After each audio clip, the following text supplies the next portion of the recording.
Halo pemirsa, kabar terbaru datang dari dua artis cantik Yasmin Nepper dan Nabila Atmaja yang berbagi cerita mengenai kebiasaan berpuasa mereka. Lalu seperti apa sih kisahnya? Selanjutnya, kabar dari Yoriko Angelin yang ternyata akan pergi ke Amerika tahun depan di tengah karirnya yang kini sedang bersinar. Apa alasan sebenarnya dari Yoriko? Kabar lain datang dari artis Dik Doang yang membentuk grup musik religi bersama para musisi yang sudah hijrah. Terakhir, terdapat artis tampan Emeraldine Raphael yang mencoba gombalan mautnya kepada 3 wanita cantik. Akankah gombalannya berhasil?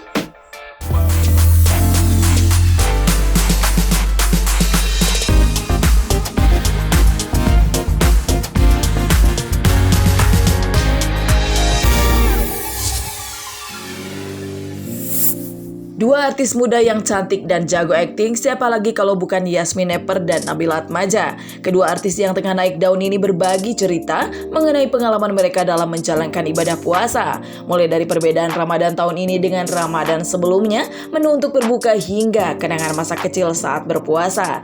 Yasmin dan Nabila menuturkan bahwa Ramadan kali ini mereka akan lebih sering sahur maupun berbuka puasa bersama. Hal itu dikarenakan mereka tengah disibukkan dengan pekerjaan mereka. Lebih lanjut, Nabila mengungkapkan bahwa dirinya sangat senang ketika masih anak-anak. Jika puasanya lancar, dirinya akan mendapat hadiah yakni THR yang besar dari orang tuanya. Berbeda dari Nabila, Yasmin malah mengaku puasa dia berjalan biasa-biasa saja. Jadi puasa pertama kita semua bakalan bareng keluarga. Kalau aku enggak sih semua apa aja. Kalau aku banyak sih, kayak mama tuh kayak orangnya prepare banget kalau mau bulan puasa tuh kayak yang udah prepare nyampe rumah tuh pasti yang kayak udah banyak kurma lah. Terus dia suka nyiapin sahur, kayak udah nyiapin rendang buat sahur apa segala macam. Jadi kayak apa ya, happy gitu aku kalau bulan puasa tuh kayak banyak bedanya daripada bulan-bulan lain gitu. Kalau aku kayak mau tarawih bareng sama mama. Cuma karena covid jadi harus di rumah tarawihnya kan biasanya. Cuma tetap sih ada bedanya gitu lah. Tapi kalau puasa kayak apa sih, kayak dapat apa ya, achievement baru gitu. Kalau misalkan bisa full sampai lebaran nggak ada bolong tuh kayak happy banget. Kadang sama mama tuh kak THR ditambahin kalau bisa full itu, jadi lebih yang kayak oke, harus puasa bener nih gitu. Seneng, emang seneng. Seneng puasa? Aku enggak sih, aku biasa aja. Kayak udah puasa kayak bedanya cuma nggak makan dari pagi sampai sore udah kelar. Lapar sih. Lapar. Tapi itu kan tidur seharian. Tidur seharian, bangun buka. Iya bener ya. Kayak gitu konsepnya. Jadi kalau kuat ya. Mungkin yang berat karena kerja kali ya. Terus kalau lagi exterior day semua, terus kita ada scene lari-larian di luar, pasti kan keringetan, haus. Jadi itu mungkin tantangan. Tapi aku jalan-jalan aja sih. Nggak yang kalau sering. Selalunya minum vitamin, terus banyak-banyak minum. Ntar buka puasa juga banyak-banyak. Sore banyak biar kenyang sampai sore. Sementara itu, terdapat hal menarik dalam kebiasaan di keluarga Yasmin, yakni biasanya Yasmin Nepper bersama sang mama berolahraga menjelang waktu berbuka puasa. Sedangkan Nabila Atmaja tak berbeda dengan umat muslim lainnya. Mendekati waktu berbuka puasa, Nabila suka berburu kuliner untuk berbuka atau takjil. Biasanya sama mama itu kita sore dari jam 4 udah siap-siap buat olahraga. Jadi kita udah mau buka puasa, olahraga, nanti mandi, siap-siap baru buka bareng gitu. Jadi kita waktu 1 jam itu sebelum buka kita pakai untuk olahraga gitu. Kita ke gym biasanya. Cari lontong. Kayak es buah gitu loh, yang enak-enak. Suka seger. Puasa apa emang datang? Enggak sih, biasanya THR-nya gede, terus ntar dibalikin lagi ke mama uangnya buat jalan-jalan gitu. Lagi covid sih ya, jadi pasti nggak bisa. Jadi pasti puasa kali ini lebih banyak di lokasi syuting juga. Jadi paling puasa sama Yasmin, sama semua pemain gitu. Jadi beda sih sama puasa-puasa aku sebelumnya. Biasanya aku pernah juga bulan puasa sambil syuting. Cuma aku baru pertama kali bulan puasa syuting dan nginep di sini juga sekaligus. Jadi sahur juga ngerasain di sini. Biasanya sahur di rumah, baru buka puasa di lokasi syuting kayak gitu. Paling baru kali ini sih nyobain kayak jauh dari rumah bener-bener full bulan puasa gitu. Kalau di sini juga tersantai banget, jadi dan orang yang gak takut sama perubahan. Jadi aku menjalani aja. Kayak dan aku anaknya juga gampang beradaptasi dan kayak gak terlalu memperhatiin hal-hal, jadi kayak santai aja sih. Dulu pas sekolah juga kan aku puasa sambil sekolah gitu kan, jadi kayak ya for me it feels the same aja. Mungkin lebih beratnya aku di sini lebih banyak gerak karena kan harus pindah set sana sini, tapi ya still santai-santai aja sih.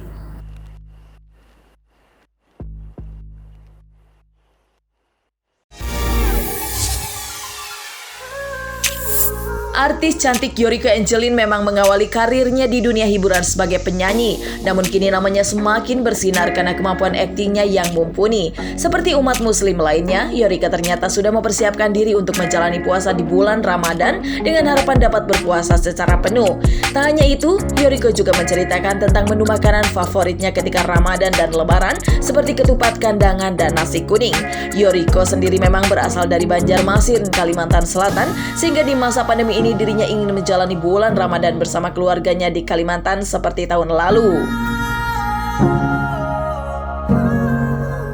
Pastinya lebih fit aja gitu, apalagi di masa pandemi seperti ini kan. Terus pastinya ini sih mungkin untuk saat bulan puasa aku kerjaan lagi istirahat dulu, paling nanti setelah bulan puasa baru aku syuting lagi gitu biar puasanya insya Allah full gitu, meskipun kalau perempuan agak pasti ada bolong-bolongnya pasti ada, tapi ya aku usahakan untuk supaya full, supaya tetap fit. Nggak di stopin sih, tapi kebetulan aku memang ambil project yang aku dapat ini dia memang startnya itu setelah bulan puasa gitu. Sementara sih yang bakalan udah fix banget itu gitu, tapi kan kadang memang suka ada pekerjaan yang tiba-tiba datang ini itu segala macam gitu sih. Tapi kalau misalnya ada tawaran project pun pas lagi puasa, why not gitu kan, karena mumpung ada waktu yang banyak. Oke, kalau aku mungkin plusnya kalau menurut aku kalau saat puasa di pandemi ini kita mungkin punya waktu untuk lebih kumpul sama keluarga, terus punya waktu untuk pulang kampung mungkin gitu, karena kan mungkin sebelumnya puasa karena nggak ada pandemi atau apa kita tetap kerja, syuting ini itu segala macem kan. Last year aku pulang ke Kalimantan waktu itu pas lagi puasa gitu. Tapi pas sekarang karena memang sudah kan ini juga angkanya udah berkurang gitu dan pekerjaan semua udah bisa dimulai dengan mengikuti protokol kesehatan yang ada kan, jadi aku seperti itu sih. Yoriko? Yang dikangenin pastinya makanannya, terus kumpul-kumpul sama keluarga pastinya, karena kan keluarga aku banyak yang ada di Kalimantan dan juga di Jawa, jadi kepisah gitu, dan aku di Jakarta. Ini kangenin itu sih, kumpul-kumpul sama keluarga, rame-rame sama nenek segala macam gitu. Menu wajib pasti ada sih, kalau aku tuh kalau di Kalimantan itu ada ketupat kandangan namanya, itu menu wajib. Nasi kuning di sana, terus opor itu pasti sih.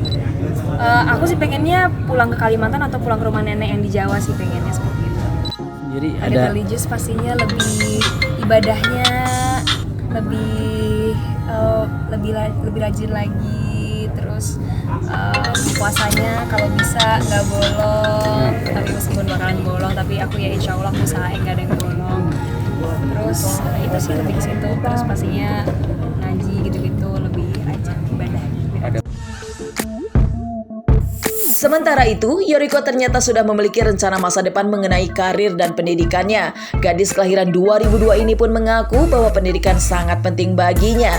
Bahkan Yoriko yang kini sedang kuliah mengungkapkan akan terbang ke Amerika tahun depan karena dia mendapatkan beasiswa untuk pendidikannya. Sebagai anak sematawayang, rupanya Yoriko bukan anak yang manja. Ia berkeinginan untuk menjadi wanita mandiri, bahkan pihak keluarga yakni sang mama selalu mendukung segala pilihan dari Yoriko. Targetnya, aku kan kebetulan juga lagi kuliah saat ini dan tahun depan aku udah berangkat ke Amerika juga. Jadi aku ya selama ada kesempatan untuk bisa mengambil project-project, jadi why not sih, menurut aku bakalan ngambil gitu. Karena mumpung waktunya masih ada nih, spare time-nya, karena pas nanti aku US udah harus kosongin banget tuh selama 1 tahun itu gitu. Aku kuliah di sana karena kebetulan aku dapat scholarship itu, aku dari Jakarta International College dan mereka bekerja sama dengan Western Michigan University, dan aku dikasih scholarship itu full scholarship 2 tahun di Indonesia dan 1 tahun di US, dan itu double degree gitu. Jadi aku dapat gelar dari Indonesia dan dari US juga. Dan menurut aku untuk pendidikan menurut aku pendidikan itu nomor 1 sih. Pendidikan nomor 1, karir juga nomor 1, tapi pendidikan juga penting gitu menurut aku. Jadi emang harus imbang, makanya aku mumpung masih ada waktu aku maksimalkan. Nah, sudah sih pasti, karena memang orang tua kan yang support aku, jadi aku perlu konsultasi tentang semuanya sih sama orang tua, karena juga kan kuliah di US jauh ya gitu, dan harus meninggalkan banyak hal di sini. Jadi aku banyak pertimbangannya, memang banyak banget gitu. Tapi karena aku juga dapat beasiswa, kapan lagi gitu ada kesempatan dari SD, SMP, SMA sampai kuliah dapat beasiswa gitu. Jadi aku yang bersyukur lah, dan makanya aku ambil tahun depan, bulan September. Sebenarnya mama tipikalnya orang yang, mama sama papa tipikalnya orang yang support banget sama aku dengan apapun yang aku lakukan selama itu positif. Dan mama sama papa juga terserah mau kuliah di Indonesia atau kuliah di mana, mereka it's up to you, it's your choice, tapi yang penting kamu yakin sama keputusan kamu gitu. Dan bisa mempertanggungjawabkan pilihannya. Iya betul, jadi orang tua aku selalu mengingatkan aku itu, dan intinya kamu harus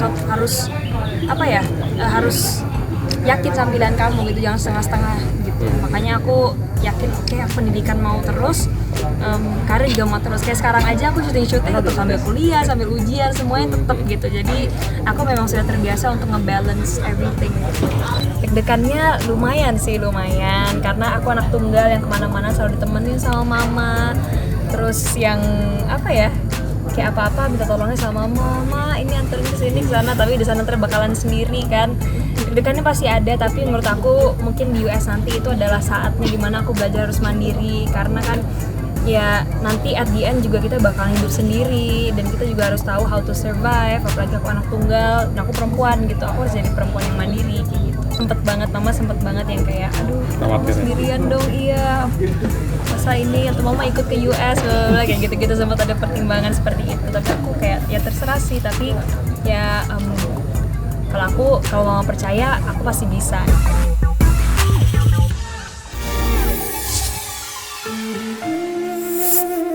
Bulan suci Ramadan syarat dengan hal religi dan juga nilai-nilai dakwah Islami. Para musisi yang telah hijrah pun berkumpul dan membuat grup musik religi bersama-sama.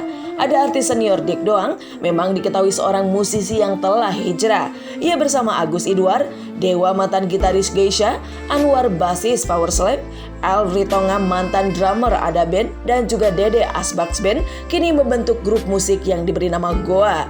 Dik Doang menjelaskan bahwa yang menyatukan mereka bukanlah nada melainkan rasa cinta. Hal menariknya, memang semua anggota adalah musisi yang sudah hijrah. Menurut Dik Doang, dibentuknya grup musik tersebut adalah untuk mempermudah menemui kebaikan. Sebenarnya perjalanan grup Goa ini dimulai dari safari dakwah kita bertiga di beberapa tempat, mulai dari tahun lalu ya, udah beberapa tempat, mungkin yang mulai dari Makassar, Mamuju, daerah gempa, kemudian tempat-tempat lapas-lapas, kemudian Bali, kemudian Jawa Tengah, Jawa Barat, lapas wanita di Jawa Barat. Nah, jadi dari perjalanan itu, ya karena kita punya latar belakangnya masing-masing, ada latar belakang seninya, ya kan kita juga kadang-kadang sambil bernyanyi, sambil bersolawat, akhirnya mikir, ya udah kita bikin aja grup band deh gitu. Musik religi, nah kan nggak mungkin bikin band bertiga doang gitu, pasti ada yang lainnya juga. Nah akhirnya alhamdulillah ujung-ujungnya ketemu dengan Bang El, ini drummer dari Ada Band, juga Bang Anwar. Nah kalau Bang Anwar ini basisnya Power Slap. Nah Wita ini adalah yang luar biasa. Wita ini merupakan wanita yang dibina oleh Om Dik sejak masih kecil. Ya Wita ya? Berapa itu? Oh bayangin coba. Sekarang umur? Berarti sudah 15 tahun bersama Om Dik. Makanya kenapa kemudian juga secara vokal udah matching. Nah itu sedikit perjalanan. Jadi musik ini tidak berangkat dari ujuk-ujuk pengen bikin musiknya, tapi justru berangkat dari perjalanan dakwahnya. Ya Goa itu kan go to Allah. Goa itu kan tempat menepi sebentar. Para wali, para nabi, bahkan ada Goa Hiro, Goa Sur, Goa Saibul Kafi, di mana kita mencari keilahian, mencari garis keturunan cahaya dari Nur Muhammad. Jadi teman-teman perlu diketahui bahwa kita ini orang-orang yang gak berhenti mencari kebaikan, di atas kebaikan, di atasnya lagi ternyata masih ada kebaikan. Dan kita rasa-rasanya kalau bersama gini lebih gampang menemukan kebaikan. Awalnya memang tidak ingin main musik lagi, tapi ya karena pertimbangan dari orang-orang yang saya tuakan ini, ya seperti kakak-kakak saya semua, jadi ya insya Allah, alhamdulillah, ya sudahlah, akhirnya mau main musik lagi. Yang pertama hijrah dulu ya Mas. Hijrah itu perjalanan sebuah hati. Ya. hati yang berubah dari yang baik ke tempat yang lebih baik lagi. Yang kedua, musik itu adalah keindahan, dan keindahan itu sudah ada di surga pada awal. Lalu terpercik jatuh menetes ke bumi. Bumi itu awalnya indah, tapi terkontaminasi oleh manusia. Nah, kita dengan keindahan melalui musik ingin membuat indah lagi nih. Ingat ya, Nabi Daud juga main musik. Karena musiknya itu dia mempengaruhi cara berpikir orang. Allah itu mencintai, Allah itu indah dan mencintai keindahan. Tangan ini, jari ini Allah yang menciptakan. Mulut ini Allah yang menciptakan. Bagaimana kemampuan beliau untuk main gitar, inspirasinya Allah Subhanahu wa Ta'ala. Beliau juga drumnya, beliau dengan bassnya. Kemudian Allah menggerakkan tangan Om Dik untuk membuat lirik-lirik sholawat. Semua ini Allah anugerahkan kepada orang-orang yang memiliki talenta. Nah, alangkah menjadi sebuah yang mubadir kalau seandainya apa yang diberikan Allah ini tidak dimanfaatkan dengan sebaik-baiknya. Jadi go to Allah, mudah-mudahan ini mengingatkan diri kami bahwa kemanapun kita berada, apapun yang aktivitas yang kita lakukan, tujuannya adalah Allah Subhanahu wa Ta'ala. Aku rasa yang menyatukan kita bukan musik, demi Allah bukan. Cinta.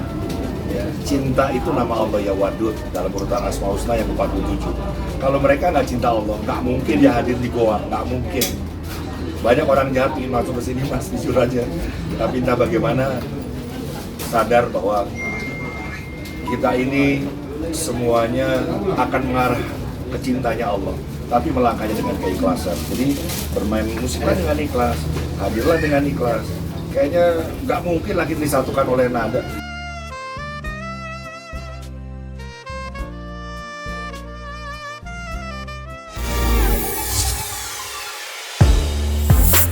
Para artis muda nan berbakat Emerald Raphael, Nadia Rasya, Violina Teja, dan Dosma Hessenbos kini tengah menjadi idola dari para kaula muda.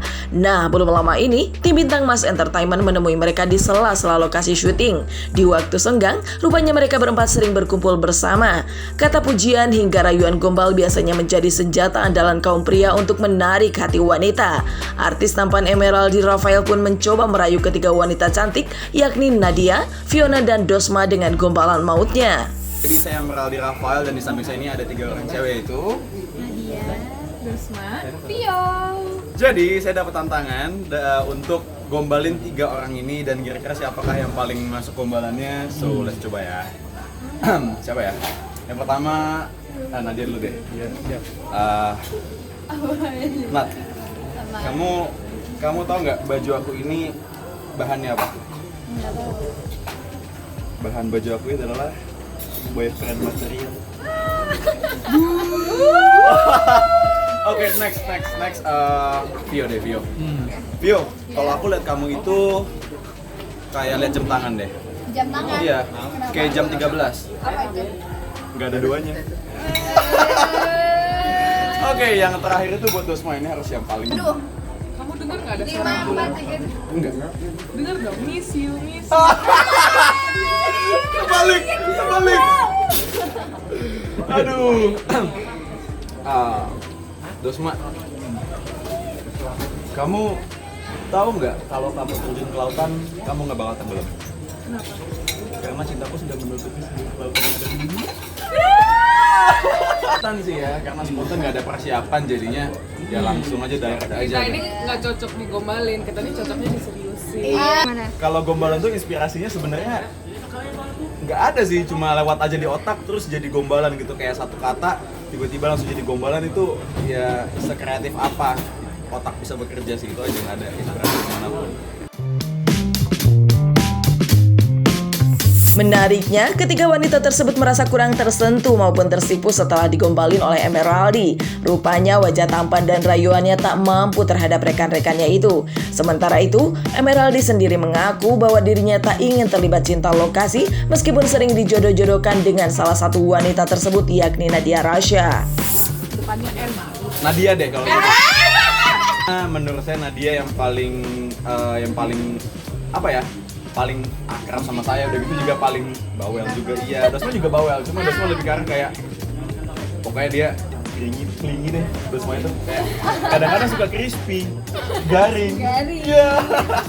Kenapa Nadia? Karena Nadia paling manja, paling feminin. Dulu kan saya kan memang sering bikin konten di TikTok ya, jadinya ya jadi sebuah kebiasaan aja, bukan jago ngerayu tapi emang karena oh ya ini bisa jadi konten nih kayaknya, ini kayak lucu tuh jadi gombalan, jadinya sering bikin konten TikTok, jadinya juga ya jadi orang kenalnya kayak oh Emmer tukang gombal gitu sih sebenarnya, bukan demen ngerayu ya, bukan mengalami cinlok di lokasi, pernah mengalami tapi saya mencoba untuk enggak cinlok di lokasi karena saya nggak mau yang namanya kayak ngerusak situasi di lokasi. Misalkan someday pacaran terus tiba-tiba berantem ataupun putus amit-amit ya jadinya moodnya nggak enak kan, jadinya tagnya juga nggak enak, nggak totalitas, masih kepikiran tentang pacar atau mantan atau lagi ribut segala macam, jadi saya nggak mau merusak relationship ini. Nah kalau dulu kita sekolah, kalau luas lingkaran itu kan ada huruf P-nya ya. Kamu tau nggak itu ya artinya? Sebenarnya itu artinya nggak bisa terjangkau oleh beberapa orang, sebanyak apapun nggak bisa habis. Nah, Are you some kind of kambing? hah? Kambing? Iya. Kok kambing? Yeah, because you make my heart terbang. Ini Nat, maju dulu Nat. Iya maju. Ayo. Nat, aku mau nanya sama kamu Nat. Jumlah pundak manusia ada berapa? Jumlah pundak Nat? Pundak. Oh pundak. Salah. Jumlah pundak manusia itu ada 1, 2, 3, ada 4.